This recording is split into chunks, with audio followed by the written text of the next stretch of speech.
So topic is angle of repose. Angle of repose units है friction से related. तो कल लास्ट लेक्चर में किया था एंगल ऑफ फ्रिक्शन. ठीक है, लास्ट लेक्चर में हमने किया था एंगल ऑफ फ्रिक्शन और आज है angle of repose. So angle of repose क्या है? ये एक्चुअल में एंगल है हॉरिजॉन्टल प्लेन का इंक्लाइंड प्लेन के साथ. ठीक है, हॉरिजॉन्टल प्लेन का इंक्लाइंड प्लेन के साथ, मतलब ये वाला एंगल. लेकिन एक पर्टिकुलर कंडीशन है. ठीक है, ये क्या है कि एक अपना सरफेस है.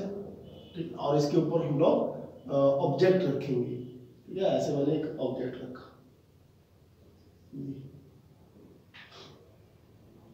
ठीक है, इसके ऊपर एक ऑब्जेक्ट रखा हमने. और एंगल ऑफ रिपोज क्या, एंगल क्या है? ये इसको इस तरह से देखो कि सपोज करो ये मेरे पास दो बुक्स है. ठीक है, इस तरह से ये दो बुक्स है. ठीक है, और अभी दोनों ही देखो तो हॉरिजॉन्टल प्लेन है. ठीक है, दोनों ही हॉरिजॉन्टल है, ऐसे मतलब इसकी तरह है, बिल्कुल स्ट्रेट जो है. अब इसके ऊपर ये मैंने ऑब्जेक्ट रख दिया. अब मैं एंगल बनाना स्टार्ट करूंगा. और एंगल किसके बीच? ये दो बुक्स के बीच का जो एंगल होगा वो एंगल ऑफ रिपोज होगा. लेकिन कौन सा angle? when the object is at the verge of sliding down. मतलब object is going to sliding down. जैसे ऑब्जेक्ट जो स्लाइड करने ही वाला है, किया नहीं है स्लाइड, नहीं करने वाला, बस थोड़ा सा एंगल बढ़ाओ तो कर जाएगा वो स्लाइड. वो जो एंगल है उसको बोलते हैं एंगल ऑफ रिपोज. देखना इसको किस तरह से. जैसे मान लो ये मैं ऑब्जेक्ट एंगल क्रिएट लगा करने, हो रहा है ना एंगल क्रिएट. एक क्रिएट हुआ, क्या ऑब्जेक्ट ने स्लाइड किया? आंसर नहीं किया, अभी भी नहीं किया. ये देखा. सब फिर से देखना, ये है और इसको जैसे मैं इंक्रीज कर रहा हूं, ये कोई एंगल ऑफ रिपोज नहीं हुआ. एंगल ऑफ रिपोज होगा जब ये ऑब्जेक्ट स्लाइड करना स्टार्ट कर देगा. बस इसके आगे थोड़ा सा इंक्रीज करूंगा, ये हो जाएगा.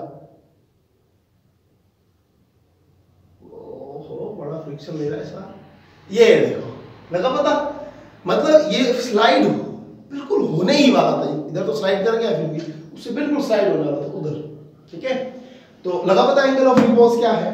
तो इसको मैं अल्फा से डिनोट कर रहा हूं. डेफिनेशन इसकी लिख लेते हैं. The minimum angle made by the inclined plane with the horizontal surface. minimum angle made by inclined plane with horizontal plane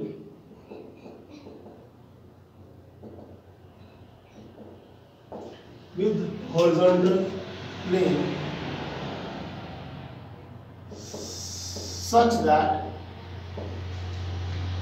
at which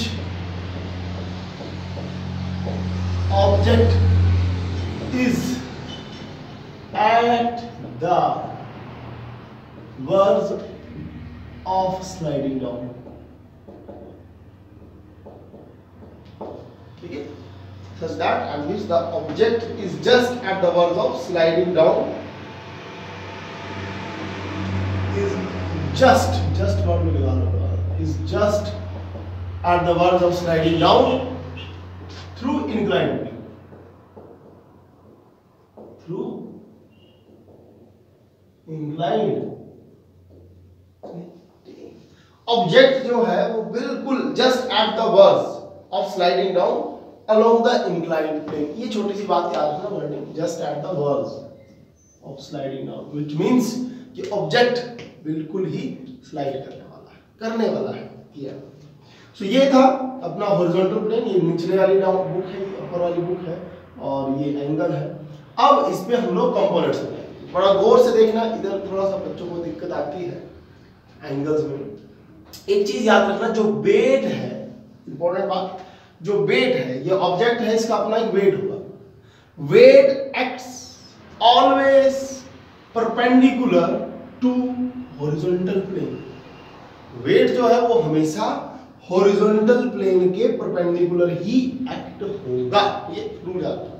तो इसका मतलब ये हुआ कि इसका जो वेट होगा इधर से, ठीक है, इसका जो वेट होगा ऑब्जेक्ट का, उसकी डायरेक्शन ऐसी आएगी, W = mg, ठीक है। वेट जो होता है हमेशा परपेंडिकुलर लगता है, इधर दो प्लेन है, याद रखना। एक बात कर रहे हैं हम लोग हॉरिजॉन्टल प्लेन की, एक है इंक्लाइंड प्लेन की। Weight is always perpendicular to horizontal plane, clear है बात। देन रिएक्शन जो लेना है हम लोगों ने वो इंक्लाइंड प्लेन के परपेंडिकुलर लेना है, याद रखना। रिएक्शन जो आएगा उधर आएगा, ठीक है, जो रिएक्शन आएगा वो इधर आएगा। Reaction is always perpendicular to inclined plane. अब बड़ी गौर से बात देखना, ये अगर एंगल अल्फा है तो ये एंगल भी अल्फा होगा, ऐसा क्यों, इस पे बात करते हैं अभी साइड में डायग्राम बना के। लेकिन फिलहाल ये देखो कि अगर ये अल्फा है तो ये भी अल्फा होगा, और अगर ये अल्फा है तो ये अगर mg है, ये कंपोनेंट है mg, W = mg, ठीक है। This component is this one is W = mg and this one is mg cos of alpha, क्योंकि एंगल वाली साइड cos अल्फा।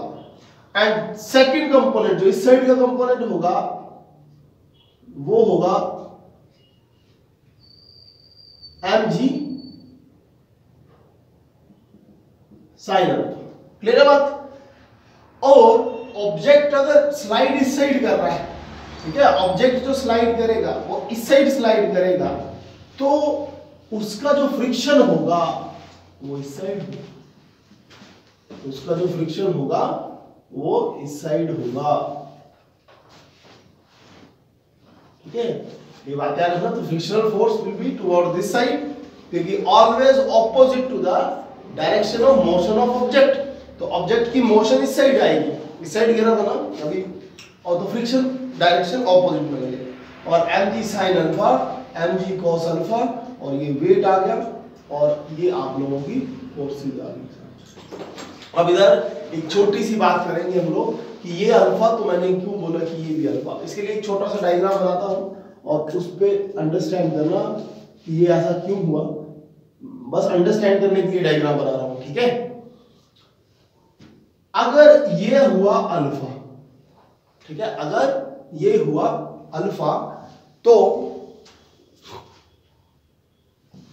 क्या होगा कि इस पॉइंट पे मैंने बोला कि जो वेट है वो वर्टिकली डाउनवर्ड आता है और वो भी हॉरिजॉन्टल प्लेन के परपेंडिकुलर आता है। तो इस अगर मैं ये सारा रिएक्शन इधर जैसे बनाऊं तो वेट जो है वो ऐसे आएगा, क्यों, क्योंकि वो इसके 90 डिग्री है, क्लियर है बात। ये वेट, ठीक है, ये वाली चीज ये बिल्कुल परपेंडिकुलर कर रहा है। अच्छा, फिर मैंने क्या किया, फिर मैंने कंपोनेंट्स बनाए। मैंने बोला कि जो रिएक्शन है वो इस इंक्लाइंड प्लेन के परपेंडिकुलर आएगा, तो रिएक्शन मेरा इस साइड आया ऐसे, ठीक है। ये मेरा रिएक्शन आया था जो इंक्लाइंड प्लेन के साथ परपेंडिकुलर, क्लियर है बात। अब गौर से देखना, अब थोड़ा समझने वाली बात आ रही है। ये 90 डिग्री है और ये इसी का, अब हमें ये प्रूव करना है। इधर मैंने ये प्रूव किया कि W और ये कंपोनेंट अल्फा था, मतलब ये वाला एंगल अल्फा होगा, ये बात करनी है। इसको गौर से देखना, अगर मैं इस एंगल की बात करूं तो ये 90 डिग्री है, ठीक है। अगर मैं इसकी बात करूं तो ये 90 डिग्री है, क्योंकि इंक्लाइंड प्लेन के साथ ये 90 डिग्री का एंगल बनाएगा, क्लियर है बात। अब देखना ये कितना हुआ, तो ये आया 90 माइनस अल्फा, क्यों, क्योंकि ये पूरा 90 है इतना, और उससे ये एंगल माइनस कर लो तो बचा ये 90 माइनस अल्फा। अब इस चीज को इस तरह से देखना कि अगर 90 डिग्री से 90 माइनस अल्फा माइनस कर दे, निकाल दे, तो अल्फा बचता है। तो सेम वे से इधर देखना, ये क्या है, ये आपका 90 डिग्री, ये भी 90 है इंक्लाइंड हॉरिजॉन्टल के साथ। तो इससे अगर मैं 90 माइनस अल्फा आउट कर दूं तो क्या बचा, अल्फा बचा। आ रही बात समझ, इसलिए इस एंगल को अल्फा लिया गया है, ठीक है। इसको गौर से सुनना आप लोग, बार बार अगर सुनना, अगर समझ में आया होगा तो वीडियो पे, तो आप लोगों को पता लग जाएगा कि क्या बोला मैंने, ठीक है। तो इसलिए अल्फा आया। अब बस छोटा सा काम बचा है, तो वो काम है फाइंड आउट करना, इसका tan ऑफ अल्फा पता करना, ठीक है, tan ऑफ अल्फा पता करना। और उसके लिए क्या होगा कि object is just at the verge of sliding down. So just at the verge of sliding down है, तो इसका क्या मतलब हुआ, देखो स्लाइडिंग डाउन स्लाइड कर नहीं दिया है, वो करने वाला है। तो इट मींस इस साइड जो फोर्स लग रही होगी और इस साइड जो फोर्स लग रही है वो दोनों बराबर होंगी, तो ही वो रुका पड़ा है। So it means F is equal to mg sin alpha. Clear है बात ये? This is equation 1।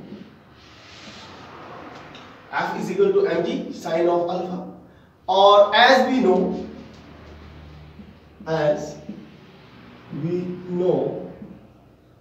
from laws of friction, ठीक है, from laws of friction that जो frictional force है that is directly proportional to normal friction। पता नहीं बात? तो this F is directly proportional to R, और इस F को जब हटाते थे तो coefficient of static friction आता था जो कल पढ़ा है। So what it means कि mu of s is equal to f over r होता है, और अगर f की बात करें तो f किसके इक्वल है, mg sin अल्फा के इक्वल है, mg sin of अल्फा के इक्वल है। और अगर r की बात करें, रिएक्शन की बात करें, तो रिएक्शन जो है that is opposite to mg cos of alpha. ये इक्वेशन 2 मान लग रहा ना पता क्यों इक्वल कर रहे हैं। इधर हम लोग r की जगह डाल देंगे mg cos of alpha. So mg से mg कैंसिल आउट, और इधर इंपॉर्टेंट रिजल्ट आ रहा है कि mu of s is equal to sin over cos is tan of alpha।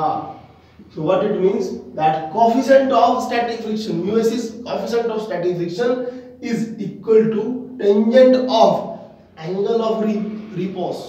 याद रखना, what it means that coefficient of static friction is equal to tan of angle of repose. Alpha is angle of repose.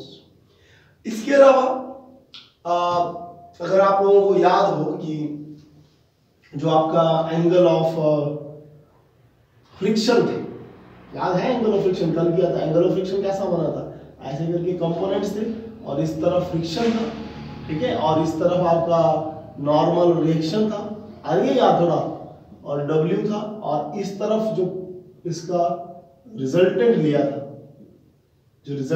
था, R dash, उसके बीच का angle जो था वो angle of friction था। याद है ये बात?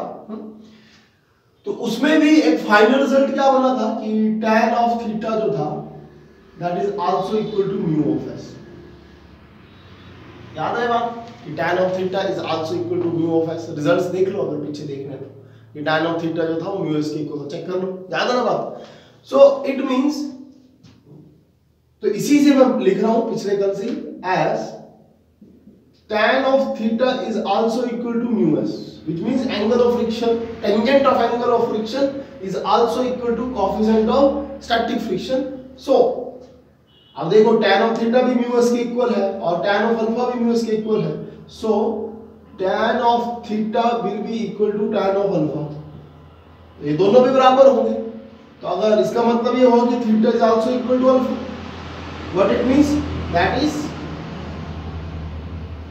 angle of friction is also equal to angle of repose। Important बात याद रखना कि एंगल ऑफ फ्रिक्शन और एंगल ऑफ रिपोज भी इक्वल होते हैं, ठीक है।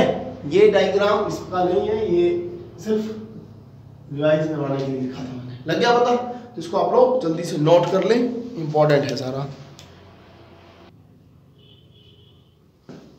Topic is acceleration of body sliding down in an inclined plane. जो पिछला किया था ना एंगल ऑफ रिपोज, उसमें ऑब्जेक्ट स्लाइड नहीं हुआ था, याद रखो ना, just at the words of sliding down, slide नहीं होगा उसमें, स्लाइड होने ही वाला था, लेकिन इसमें स्लाइड हुआ है। ऑब्जेक्ट जो है वो स्लाइडिंग डाउन कर रहा है in an inclined plane, slide भी हुआ है और डाउन साइड आ रहा है, ठीक है। मतलब इसी तरह से है फिर से, ऐसे करके आपका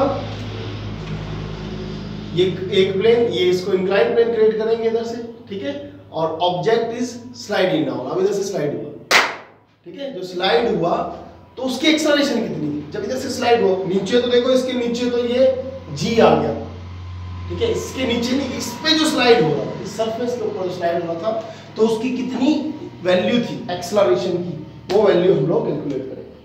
तो ठीक है, तो फिर अगर इसके लिए काम करेंगे हम लोग, सबसे पहले एक प्लेन बनाए, हॉरिजॉन्टल प्लेन और एक इंक्लाइंड प्लेन, ठीक है, एक हॉरिजॉन्टल, एक इंक्लाइंड प्लेन और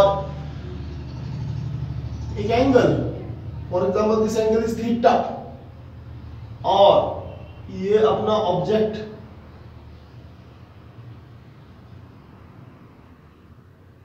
ये अपना ऑब्जेक्ट, और इस ऑब्जेक्ट पे फिर से काम किया जाएगा। तो एक एक फोर्स को मैं थोड़ा डिफाइन भी कर देता हूं, ठीक है, कि various forces acting on object of mass m। तो हमने इधर लिख दिया कि ऑब्जेक्ट जो है ये इसका मास m है, और इसके ऊपर जो फोर्सेस लग रही हैं वेरियस। तो अभी किया हम लोगों ने, सबसे पहली फोर्स लगती है वेट, ठीक है जी, W is equal to mg होता है वो। तो फर्स्ट फोर्स आ गई वेट, वेट और W से डिनोट करेंगे, that is equal to mg। और कैसे एक्ट होती है, acts vertically downward for vertically downward and will be perpendicular to horizontal plane। वैसे वर्टिकल डाउनवर्ड का मतलब ही ये है कि परपेंडिकुलर ही होगी, लेकिन मैं इधर लिखवा दिया है कि and will be perpendicular to horizontal plane. Important बात है, बच्चे करते हैं गड़बड़ की, इस प्लेन के परपेंडिकुलर मत ले लेना, इंक्लाइंड प्लेन के परपेंडिकुलर, वेट नहीं आएगा इसके, ठीक है, वेट ऐसे आता है। फिर नेक्स्ट है रिएक्शन। तो वही बातें आ रही है फिर से, देखो रिएक्शन जो है वो हमेशा परपेंडिकुलर होगा इंक्लाइंड प्लेन के, ठीक है। Second is reaction R, EACTION, reaction R और acts perpendicular to inclined plane। आ रही ना बात समझ, है ना, एंड वर्टिकली अपवर्ड और वर्ड अपवर्ड डायरेक्शन, ये तो आप लोग समझ रहे हो कि अपवर्ड डायरेक्शन का है। अब ये एंगल थीटा, तो ये भी थीटा, ऐसा क्यों, पिछले आर्टिकल में मैंने बता दिया है, याद रखने वाली बात है, ये सेम एंगल्स आते हैं। अगर ये mg था तो आपको पता है ये इसके कंपोनेंट्स बनेंगे mg cos ऑफ अल्फा, और एक इसका कंपोनेंट इस साइड आएगा and that will be mg sin alpha, which will help the object to slide down, ठीक है, ऑब्जेक्ट को स्लाइड डाउन करने में ये हेल्प करेगा component mg sin of alpha. इसी फोर्स की वजह से ऑब्जेक्ट जो हो स्लाइड हो रहा है, याद रखना है बात। ये कंपोनेंट इस साइड मत बना देना, क्योंकि अगर इस साइड बनाते हो तो तुम बोलोगे सर परपेंडिकुलर बना रहे हैं, तो ऑब्जेक्ट के ऊपर थोड़ा जाएगा, नीचे आ रहा है, तो फोर्स डाउनवर्ड डायरेक्शन में लगेगी, ठीक है जी। तो आप करोगे कंपोनेंट्स ऑफ वेट, ये जो mg sin अल्फा और mg cos अल्फा है, ये कंपोनेंट है, components of weight, weight which means w। First component है mg cos ऑफ अल्फा, है ना, एक्ट्स, कैसे एक्ट कर रहा है, परपेंडिकुलर टू, एक्ट्स डाउनवर्ड, एक तो पहली बात है डाउनवर्ड एक्ट करेगा, एंड परपेंडिकुलर टू, किसके परपेंडिकुलर है, this one is inclined plane. आप लोग इंक्लाइंड और हॉरिजॉन्टल प्लेन समझ रहे हो ना। और सेकंड कौन सा कंपोनेंट आया, mg sin अल्फा, वो क्या करेगा, acts parallel to inclined plane, or we can write acts along the inclined plane, ठीक है, and in downward direction, ठीक है, this is upward direction, this is downward direction, ठीक है, याद रखना, acts parallel to inclined plane towards downward direction, समझ रहे बातें ये सारी। तो ये अपनी फोर्सेस थी जो वेरियस इसमें फोर्सेस लगी। अब एक चीज याद रखना, अब हम लोग बोल रहे हैं कि ऑब्जेक्ट इज स्लाइडिंग डाउन, अब एक फोर्स इस पे और लगेगी, that is force of friction and that will act towards this side in backward direction, ठीक है। एक फोर्स और है F, ये कंपोनेंट्स आ गए ना इसके, इसको 1 2 ऐसे दे दो, 1 2, और देन फिर अपनी थर्ड फोर्स ले लेना इसको, that is frictional force. Frictional force acts along the surface, along the inclined plane, on surface of contact and in upward direction।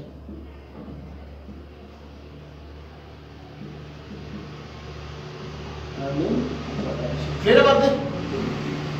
तो ये अपनी फोर्सेस थी। अब इस पे एक चीज है कि अगर आप लोगों का ऑब्जेक्ट स्लाइड कर रहा है इस साइड, तो इसका मतलब ये हुआ कि इस साइड वाली फोर्स ज्यादा है और इस साइड कौन सी फोर्स है, mg sin अल्फा, ठीक है। As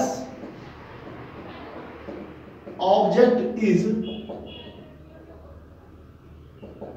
sliding down, it means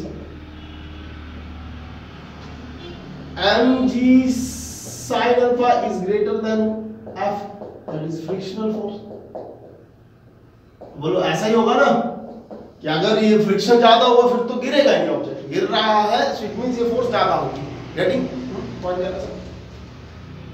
अब जो टोटल फोर्स लग रही होगी, और इसमें एक और चीज क्या आ रहा होगा कि R, this R is also equal to mg cos of alpha, जो आपको बातें पता है, ठीक है, इसके इक्वल होता है रिएक्शन।